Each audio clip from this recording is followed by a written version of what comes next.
इसलिए प्रभु अवतार लेते हैं। अवतार लेने का प्रयोजन ही यही है कि संसार में बंधे हुए लोगों को सद्मार्ग पर लगाना, उन्हें बंधन से छुड़ा देना, क्योंकि वह नहीं छूट पाएंगे। हर जन्म में हम बंधन पकड़ते हैं और इच्छाएं रखकर मर जाते हैं, फिर से जन्म लेना पड़ता है, फिर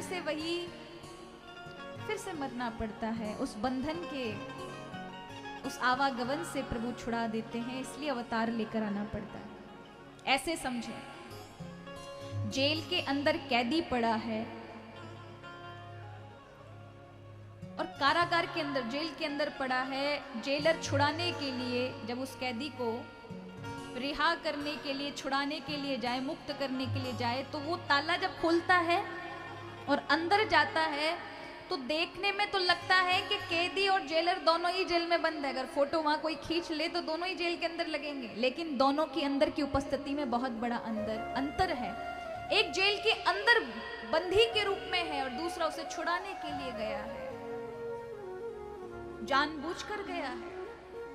उसी प्रकार जो पहले कैदी है ना, वो हम लोग हैं महाराज। कर्म के कारण कोई ऐसा कर्म हमारे जीवन से पाप पुण्य हो गए, उसके ही कार्य को पूरा करने के लिए हमारा जन्म मरण होता है, अच्छा बुरा फल प्राप्त होता है। लेकिन भगवान हमें छुड़ाने के लिए ही इस संसार में अवतार लेकर के आते हैं।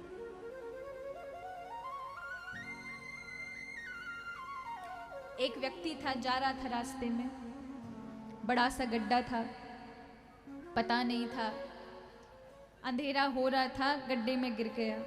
अब इतना गहरा था कि चीख रहा है, चिल्ला रहा है, कोई बचाओ कोई बचाओ। तुरंत एक आदमी आया, उसने देखा झांक कर, बहुत गहरा गड्ढा है, दौड़ कर गया, सीढ़ी लेकर आया, सीढ़ी अंदर डाली, अब गड्ढे में उतर रहा है। अब याद रखें, गड्ढे में तो दोनों ही उतरे हैं, लेकिन दोनों में अंतर है। एक अनजाने में गिरा है और एक दूसरा जानबूझकर जा रहा है। पहला वाला जानबूझ के नहीं गिरा, अनजाने में गिर पड़ा है।